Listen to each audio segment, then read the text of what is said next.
Hi, is this on? Great. So yes, my name is Felix. I've come from Prague, where I work as a software developer, freelance and on some of my own personal projects. And I'm going to be talking to you today about WebGL. Now, most of you, when you think of WebGL, you probably think of something like this, some kind of big 3D application, some kind of game, and you go, I have no idea how to build this. There's just so much that you have to learn to actually make this work that's got nothing to do with programming, nothing to do with the kind of stuff that you're normally doing. And I think this sort of puts people off quite often, and they think WebGL is only useful for this. So my aim with this talk is to kind of talk about what WebGL is as a technology, rather than its kind of most kind of use, kind of most common application in 3D. And for me, what WebGL is, it's not a sort of a 3D framework.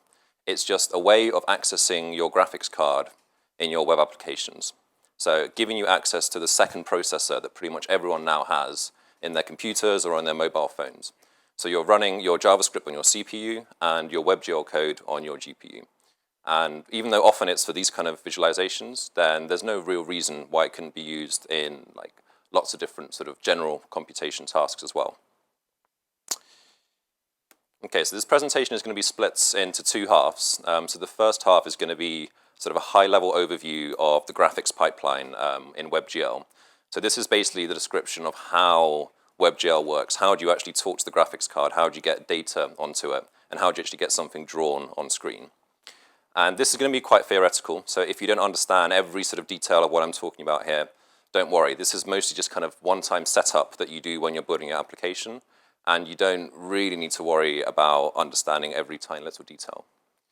So once I have this sort of covered, I'm going to go into a bunch of examples to do with image manipulation. And that's where the sort of Photoshop side of this talk comes in.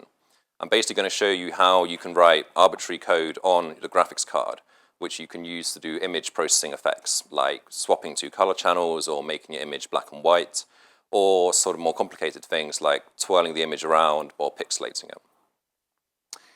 Okay, so on to WebGL Basics. So there's sort of 6 key things that we need to do to get something drawing onto our screen.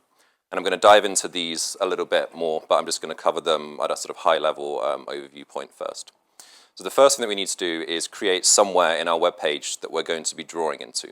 So we need to make a canvas element and ask this for what's called a WebGL context. So a WebGL context is basically some kind of object that we get back from the canvas that we call methods on. We can then say to it, I want to draw this kind of thing, I want to have this kind of program running, etc., etc. It's basically our gateway to the GPU. So once we have this set up, we have our application running, but it's not actually drawing anything. We need to first say what it is that we're going to be drawing, some kind of geometry. And the simplest kind of geometry that we can draw is just a single triangle. In our case, what we're going to do is take 2 triangles, put them together, and draw what's called a quad, which is basically just a square. So great, well, now we know what we're drawing, but we haven't actually told the GPU how to draw it. And for this, we need to upload 2 programs that are called shaders to our graphics card that describe how we're actually going to draw this image. And this is the interesting part. This is where you actually get to upload your own code to the graphics card and have it be executed on every frame in a massively parallel way across your whole image. So the performance that you get with these shaders is just completely different to what you can get in the JavaScript world. It's like orders of magnitude more. So there's 2 types of shaders. The first one is called a vertex shader, and this is a program that's going to be executed on every single vertex in your shape. So for our quad, each corner of our square is going to have this program executed on it, and it's going to give the graphics card a chance to manipulate this image, this quad, into a different shape. So it might add perspective, it might scale it, it might rotate it. It's kind of like the last chance to change your mind about the geometry. And it essentially lets you do kind of cool things like rotate 3D objects without having to change anything in JavaScript. The second program is something called a fragment shader. And this is something, this is a program that rather than running on every vertex, it runs on every single pixel that's drawn in your image. So this, rather than manipulating the shape, tells you what color you're going to be drawing. So this program is going to return some kind of color like red, blue, and some alpha, and that's going to be what's actually going to be drawn on our shape. Okay, so now we have our 2 programs, and we need to put them onto the graphics card. And I just pulled out this point here that these programs are at this point just strings. They're not some kind of crazy binary that you have to compile and link and all this sort of stuff. They're just strings that you manipulate in JavaScript, and then you pass into this WebGL context, and that does everything for you at runtime, all on the client's machine, all within the actual web page. So at this point, we actually have something that's working. We should have something displayed on our screen. Great. To actually interact with this kind of WebGL simulation or some kind of image, we need to have a link into the program. We need to have some way of passing in data, not just having to recompile this program every time we want to change something on screen. So we basically want to have a way of having variables that get passed in to our WebGL context. And there's two ways we can do this, or two types of variables that we can use here. So the first are something called uniforms. So these are kind of like global variables that are defined across our whole world, our whole shape. So this might be the overall color of our shape, or it might be time, which we'll use to spin something around. It's something that is defined globally. The second type are things called attributes, and these are variables that are defined on a one-to-one basis with the vertices in our shape. So this lets us associate some data with every point in our shape. So with this, we can upload the position for each vertex or a color for each vertex, for example. And finally, once we have all this set up, we have our variables kind of hooked up, then the output is rendered into the canvas element that we started with at the beginning. And this we can just take and position anywhere on the page, apply CSS transforms just in the same way that we would otherwise. It's not some sort of black hole in our page that we can't actually do anything else with. Okay, so now a little bit more detail on all these steps, because that was probably like a sledgehammer to the head in terms of a million things that you've never heard about. So first of all, making a canvas element. This should be reasonably familiar to you if you've done some JavaScript. We can either just have this in the web page in HTML, or we can just create it from JavaScript. So here, all I'm doing is just asking the document for a new element, setting its width and height to be the same as the container I'm going to place it in, appending it to my container, and then just getting the GL context out. So at this point, I have all I need from the point of view of HTML in my web page to start rendering things. So the next step is defining my geometry. So how do I do this? So the graphics card knows that I'm going to be drawing triangles. So rather than passing it some kind of objects, I pass it just a huge array that has a long list of all the vertices that I have, and alternating a kind of XY coordinate pairs. So in this array here, this first line, these first 6 numbers correspond to this bottom left triangle here, where this -1, -1 is this vertex here, and then 1, -1 is this guy here. And similarly for the second triangle. So this isn't very user-friendly, and generally you'd probably want to use some kind of library to figure this out for you, to say I have a triangle, and it dumps it into this huge array.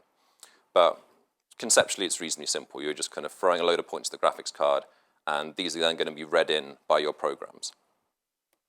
Okay, so onto the programs, our shaders, and this is, in my opinion at least, the interesting bit. This is why I do this. Like everything else is mostly just hassle, but this is why you should care about WebGL. Like this is what really lets you do something cool. So what does a shader look like? So first of all, a vertex shader. So the structure of this program is you need to define you need to define a main function, and that's what's going to get executed when this runs. And this main function has got one responsibility, and that is to output the final position of your vertex to this variable GL position. And at this point you might be thinking, hang on, what programming language is this? This is not JavaScript. This looks wrong, or this shouldn't compile, or whatever, it throws some kind of error. And you're right, this is not JavaScript.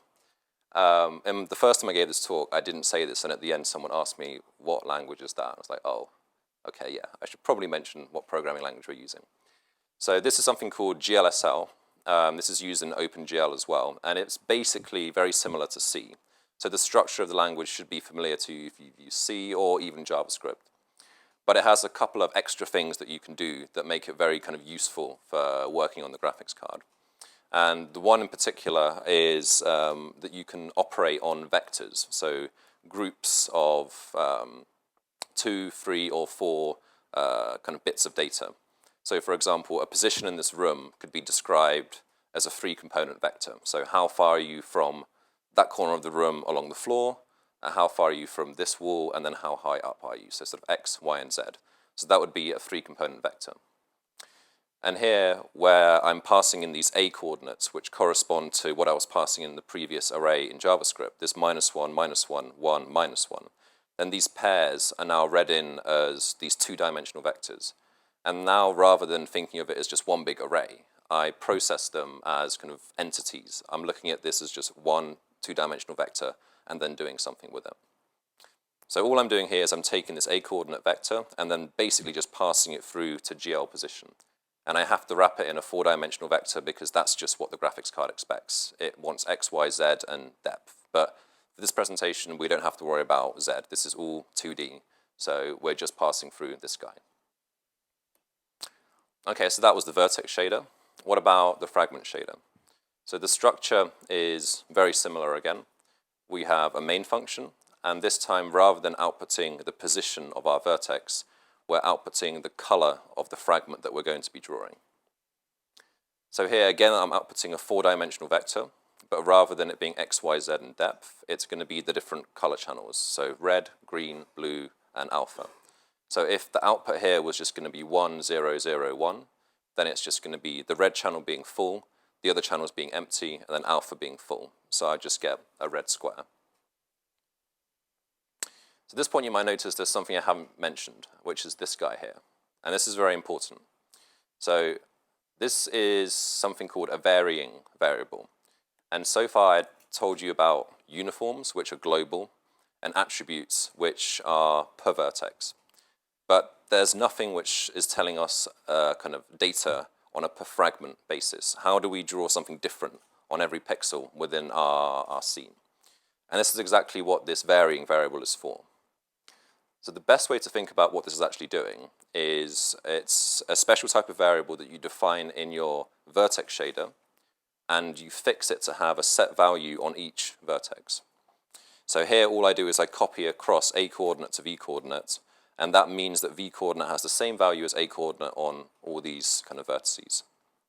And then what the graphics card is going to do for me is it's going to smooth this value across from one vertex to another. And the result is going to be this kind of gradient that you see in the bottom. And if you think about it, you kind of see why this makes sense. So at the bottom left here, then V coordinate is going to be -1, -1. So both my red and my green color channels are negative, so I'm drawing the color black because there's no color there. And as I move across to the right side of the image, then my red color channel is growing. It's going from -1 all the way to 1. And that's why as you get further and further across, you get more red growing, and at the end you've got a full red color. Similarly, as we go up, then we get more and more green, and then as we go diagonally across, we get both green and red, giving us yellow. Okay, so just to give a slightly different view on all this kind of data flow between JavaScript and WebGL and the two programs. So we have 3 types of variables that let us pass data around. So the first one is a uniform, which just gets defined in JavaScript and is read by both our fragment and our vertex shaders. It's just like an overall parameter, something that is, say, the time or the overall color. The next thing is something called an attribute, which is associated with every vertex within our geometry. And then finally, we have a varying, which is something that is fixed to some position on every vertex, and then it's automatically smoothed for us in our graphics card. Okay, so just to recap those 6 points. So to draw in WebGL, we first of all need to get a canvas element, which we ask for a context. Once we have this context, we describe what we want to draw by uploading some geometry. With this geometry in place, we describe how we're going to draw it by writing 2 programs, a vertex shader and a fragment shader. We compile this into a program, upload it to the graphics card, and then once our program is running, we control it by the means of these uniforms and attributes. And finally, this is just rendered into our canvas element, which is like any other element onto our page. Okay, so that was kind of like a whirlwind tour through how you draw using WebGL and a graphics pipeline. So hopefully that made some sense to some of you, a little bit of sense to most of you, and at least a tiny bit of sense to all of you. Fingers crossed. So now I'm going to swap to the actual kind of live demo and focus purely on writing these shaders. So all the other stuff, nothing to do with this kind of pipeline stuff is relevant here. It's just what is the kind of code that I'd need to write? What is the kind of stuff that I can actually do on the graphics card to get some of these effects working. So what I'm going to do here is switch over to a demo that I have built. If you want to check this out at some point, it's just at this URL, or if you just go to my GitHub, you can find a link to it there. And I'm going to be using Firefox because it has a very neat feature in that I can't get to the settings of this. Well, basically, it has a shader editor, which you have to enable in settings, but my settings cog has disappeared because this projector is too small. Yeah, here we go. So you have to enable a shader editor in the developer tools. But once you've enabled this, then you get a new tab at the top, which is very useful because it lets you live edit the shaders that are running on your graphics card. So you can play around and see live how these programs are going to change your output. So the program that I have here, and can you guys read this at the back? Is that okay? So the program I have running here at the top is the vertex shader. So it's doing what I had on the slide. It's basically getting a coordinate in and copying it to the varying so we can use it in the fragment shader. And then all it's doing is outputting it to the vertex. And then the fragment shader is just reading in this v coordinates, and this means that we get this gradient effect across here. So as I was saying before, if, for example, I change this to be some kind of static value, then what we'll get is the color red. So here I'm just outputting a full red color, and green and blue are both 0, and then my alpha is 1.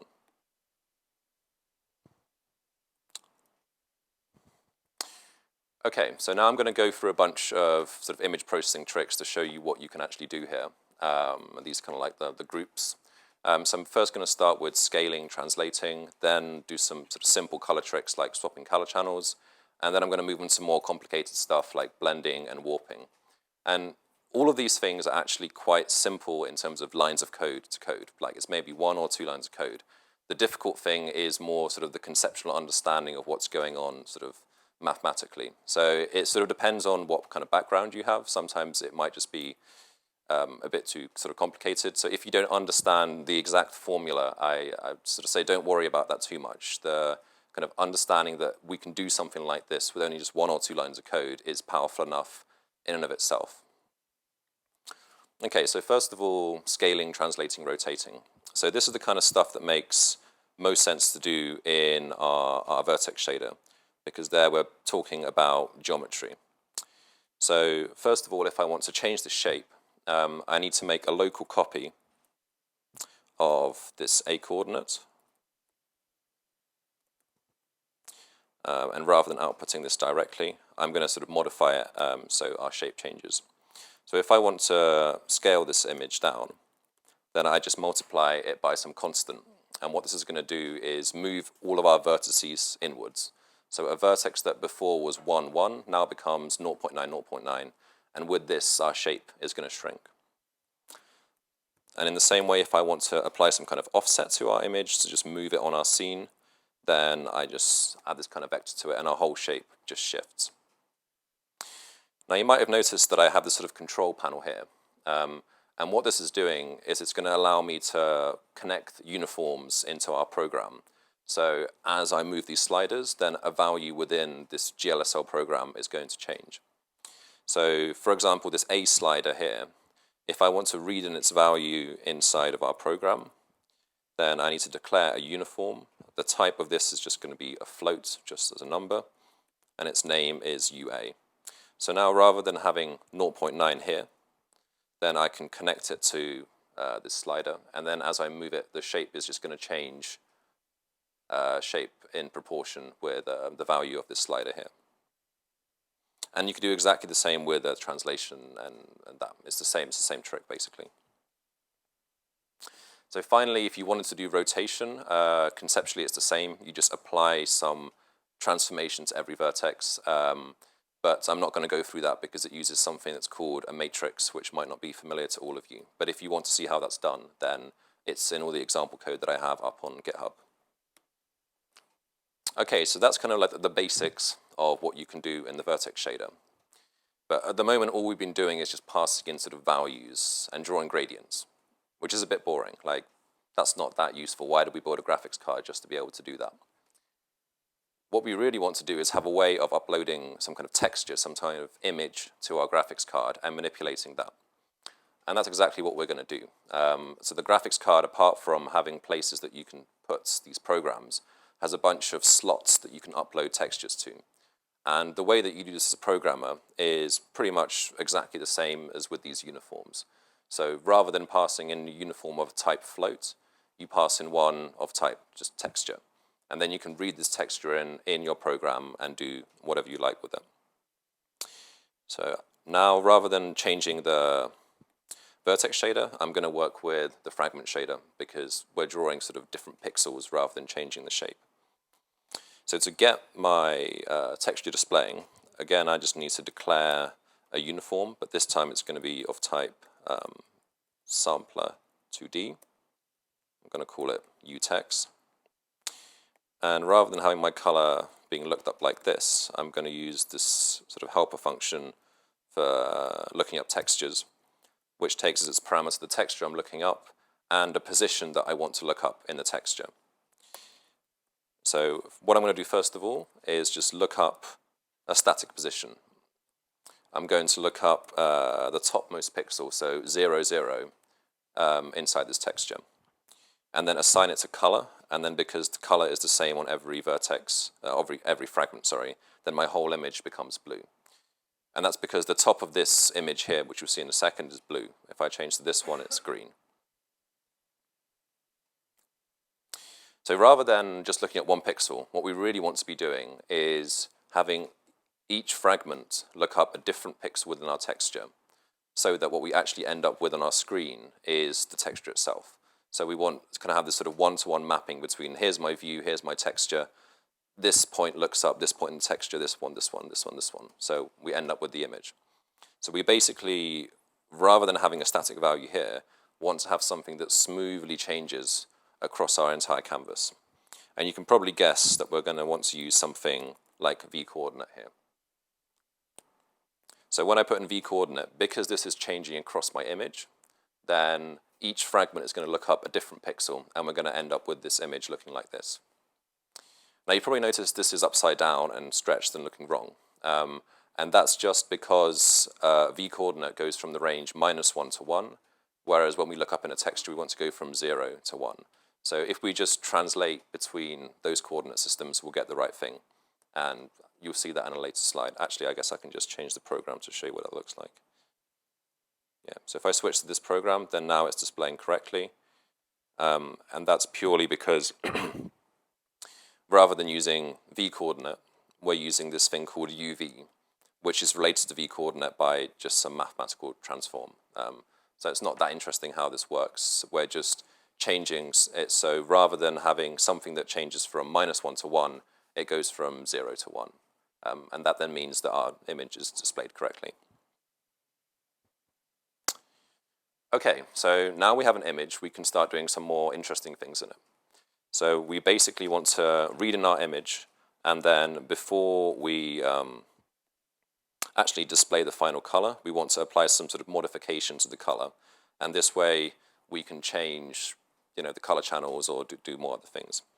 So the program that I have here is more or less what I had before. I just have some helper functions, which I'm not using. They're just there for reference. The important bit is just these two lines here. I'm just looking at the color in my texture in the same way that I was before, and then outputting it here to GL frag color. So if I want to change two color channels, what I can do is I can just say, well, I want my red and green channels to equal my green and red channels.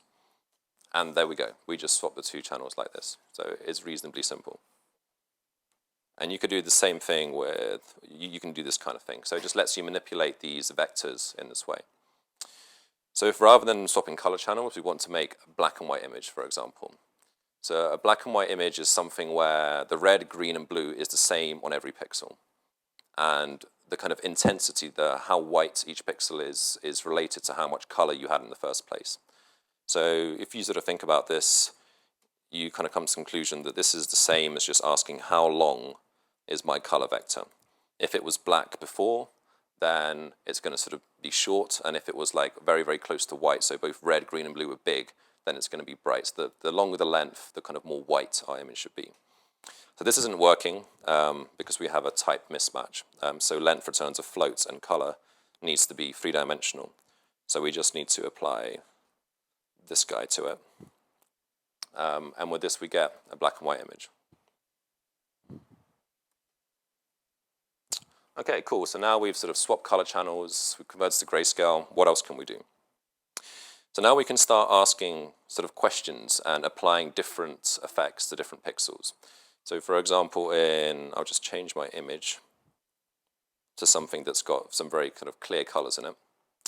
And here we have a cat and grass behind it. So the grass is very, very green and the cat is very, very white. So what we can do here is we can say, well, if I'm a pixel which doesn't have any red in it, so this is going to be pretty much the grass.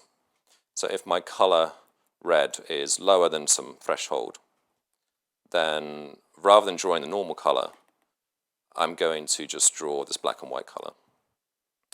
And then what we can do is by changing this slider here is we can pick out one bit of the image and make it black and white and then have the rest of it be colorful.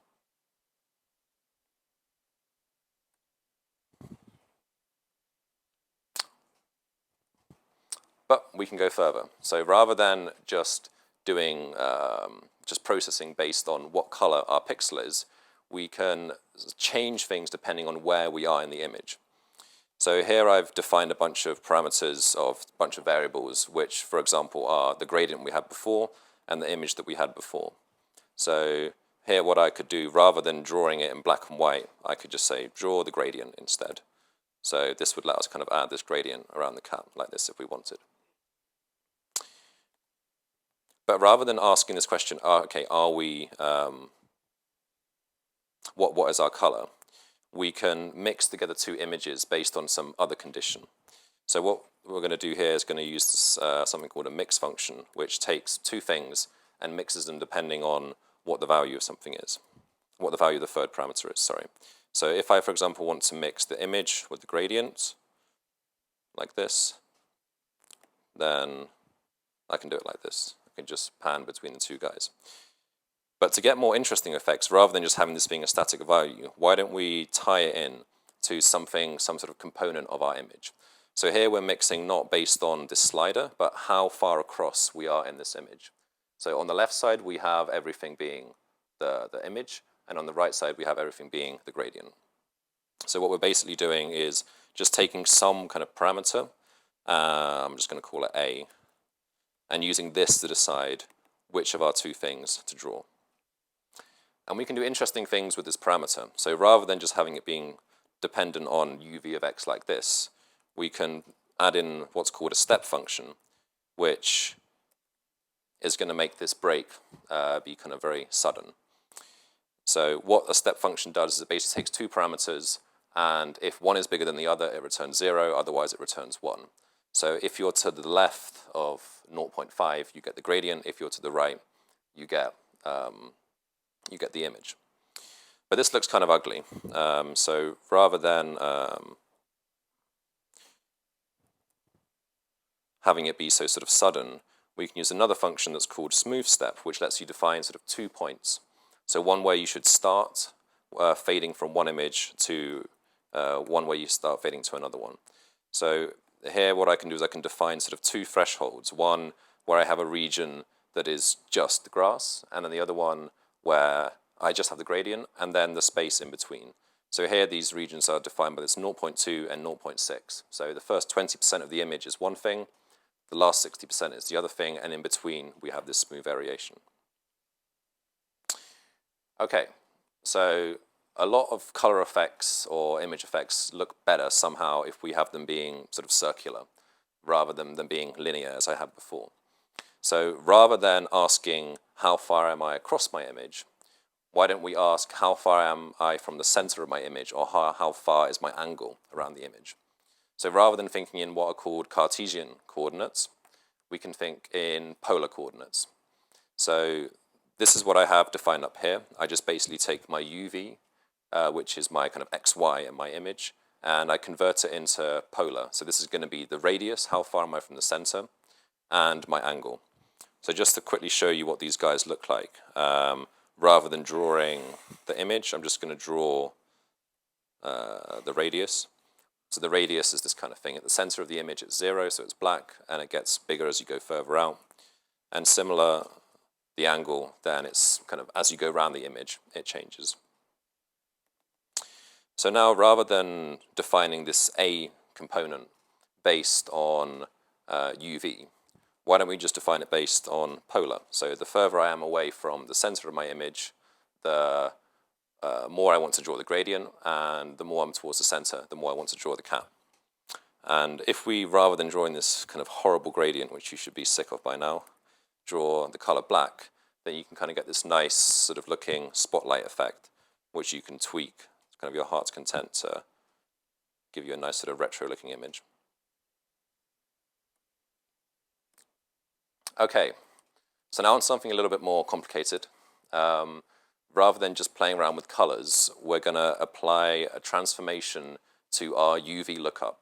So rather than looking directly into our texture, we're going to apply some kind of offset before we kind of look into our texture. And this is going to allow us to warp our image in kind of interesting ways. So I'll just quickly refresh this to get rid of all these things. Okay, so the first thing that we can do to this UV parameter is, rather than just leaving it as it is, we can sort of multiply it by itself, like this. And the effect of this is that we're going to sort of stretch the image from left to right, because the numbers at the left are going to get smaller and smaller, and the ones at the right are going to stay more or less the same. And again, this is more interesting to do in polar coordinates, because we kind of get this sort of pinch zoom effect rather than this kind of left-right squash effect. So actually, live coding this leads to some kind of interesting images. This isn't quite what I wanted. Yeah, this is what I wanted. And if I want to control what I have here, rather than just squaring it, I can raise it to sort of an arbitrary power. And then as I move this slider here, then I kind of get kind of a bulging goat nose.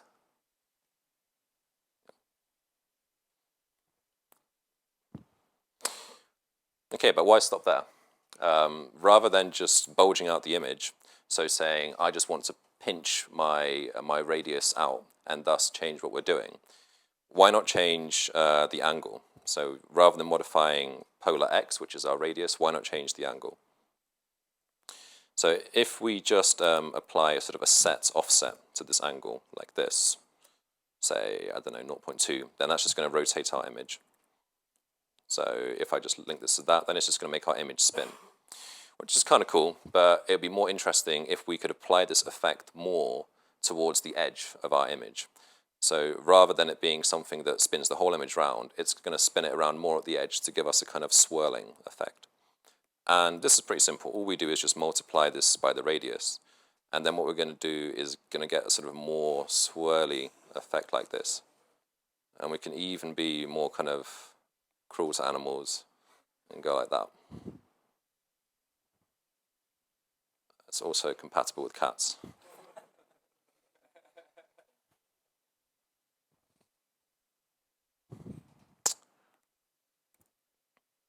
Okay, so this is all transforming the image based on some kind of distribution that changes across our whole image. Instead of having something that's defined in this way, we could define some kind of periodic pattern in our image, some kind of wave, and use this to transform our image. So this would allow us to give us a sort of, I don't know, a sort of watery, wavy effect on our image. It's hard to explain without coding, so I'll just code. So basically, first of all, we need to define some kind of field inside in here that changes as we move across our image. So to do this, I'm going to define a parameter, call it A, and I'm going to use a sine function which varies from the left to the right of our image, like this. So just to show you what this looks like, I'm just going to draw it to a color, like this. And then basically, as I change the value of this slider, then I'm going to change the frequency of our waves. And as I change this one, it's going to do nothing because it's this one. This is just going to change sort of the amplitude. So I actually want it to be this one. Okay, so rather than drawing this directly, we're going to apply this as an offset to UV, and then this is going to make each pixel look slightly differently into a texture and give us a kind of a wavy pattern. So here I have A defined, and what I want to do is take UV and just add this offset to it. And then what this is going to do, if I just slightly reduce this to make it sort of more visible, I'll make this 0.1. It will give us this kind of like wavy pattern as if it was like on the surface of a lake. And one thing that we can do here is, rather than just having this stuff be triggered off these sliders, we can pass in a variable from JavaScript that is updated automatically. So I have one set up that's called uTime. And this is just something that with every frame just gets incremented. So it gives us this kind of rippling water effect. But again, these effects kind of just look better when we do them in polar space. So rather than making these waves be left to right, we can make them be done in sort of the radius. So to do this, I'm first going to calculate A depending on how far I am from the center of my image. So rather than doing UV of X, I'm going to do polar of X. And then rather than modifying UV, I'm just going to modify polar. And then this is going to give us this kind of like ripple effect, as if we sort of dropped something into the water. And we can sort of tweak it to make it look more or less like water. I'll just make it a bit faster.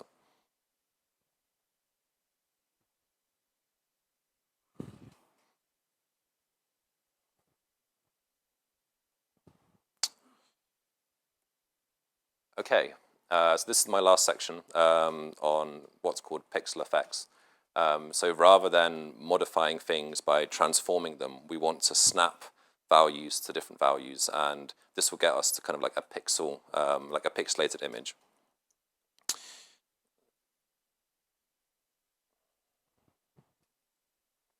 Okay, so before I was just messing around with UV to make us look up a different value.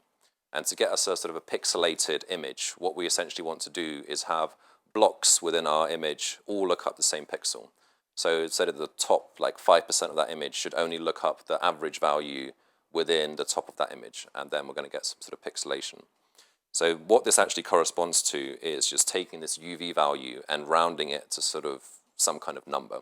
So rather than it smoothly changing from 0 to 1, we're going to want it to be like 0, 0.1, 0.2, but nothing in between. So we're going to quantize our image in this way. And the way you go about doing this is by using a floor function. So if I apply floor function directly to UV, then I'm just going to round everything down to 0.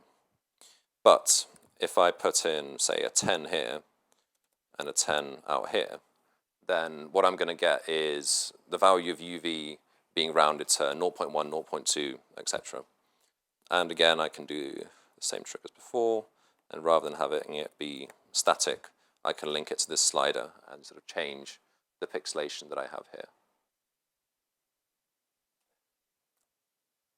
And in the same way that before I was sort of taking one region of the image and making it black and white, we can just pixelate out a region of this image by saying, okay, if the color red is small here, then actually rather than drawing this pixelated image, just draw the original image.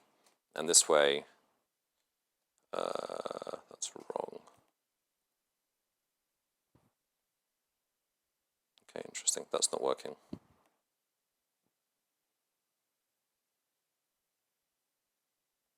Yeah, it's because I need to do it down here.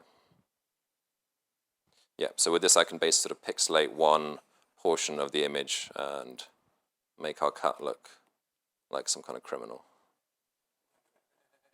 Yeah. Okay, I won't go over blurring. It's not very interesting. The function is up here and has 10 lines because I'm running out of time. So just kind of by way of conclusion, I hope that wasn't sort of too much, or actually I don't really care if it was too much. I hope it was interesting. And I hope that it sort of at least opened your eyes a bit to what you can do using the graphics card as well as the CPU. So yeah, that's all I've got. Any questions?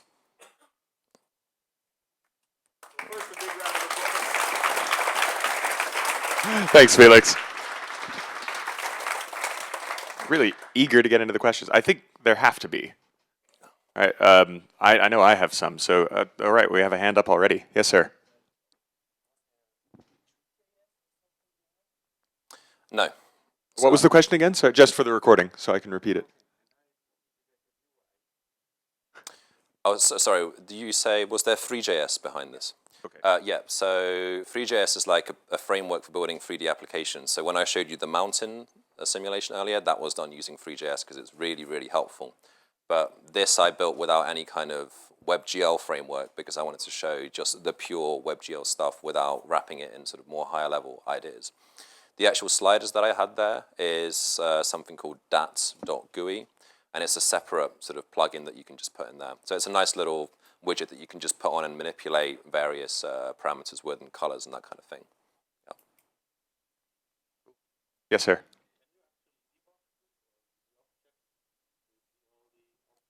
Can you debug this? Yeah.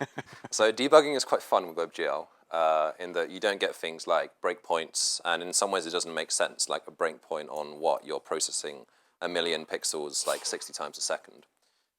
So you can get this editor out, and if you have a mistake there, then it will give you, it will show you what your syntax error is, and that's pretty helpful. And I've written tools that let you plug this into Vim, and as you type, it tells you if you've got some kind of mistake like that. But often debugging something comes down to sort of drawing something different than the final image into onto your canvas. So if you're not quite sure why some effect isn't working, you might somehow want to visualize how some parameter looks. So that's what I was doing when I was making the waves. Rather than just directly drawing the kind of wave pattern, I defined what the, I think I called it A or something, then what my displacement would look like. Then I could look at it and I could verify, yep, this looks right. This kind of is like a bunch of lines and they could go up and I can change their amplitude, this kind of thing. And once you have that in place, then you can sort of build things up in that way. Cool. Who's next? We have time. We're not in a rush. You can't get lunch early. Yes, sir.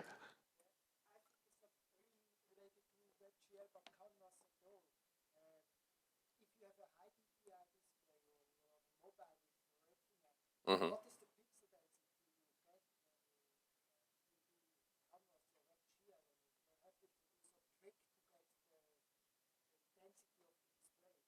right. So the question is essentially what's the deal with high res, high DPI displays, and is there anything different? Not really. It's the same as if you're just displaying an image, I think. So if your image has got sufficient resolution, it'll draw it in that way. So when you define the canvas, you sort of say how big it's going to be, but then you can scale it with CSS. So for example, you could say, because with basically with these fragment shaders, you're executing them once on every pixel. So if you have more pixels being drawn, it's going to be slower. So sometimes what you might want to do is make your canvas be, say, 100 times 100, and then CSS scale it up. So actually, it's only executing the WebGL stuff on 100 by 100, but then the browser just scales it up for you.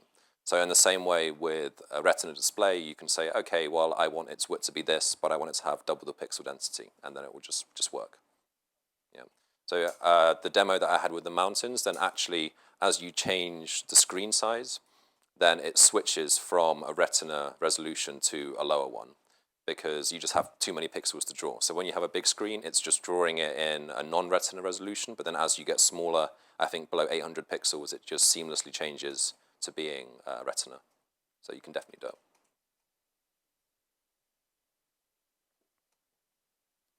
Any others? Yes.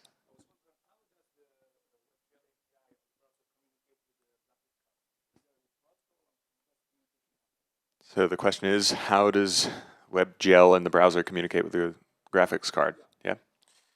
So this is something that the browsers implement using some kind of driver. So as a developer, you don't really care so much. There's a bunch of sort of GL functions that you can call, which I was sort of not showing here because they're quite sort of verbose. So you'll say stuff like upload triangles, draw triangles, but these are all functions that are in JavaScript that are exposed to you, and then this gets translated by the browser to the actual graphics card, and there it kind of gets complicated. Is it done at the browser level or is it done at the OS level?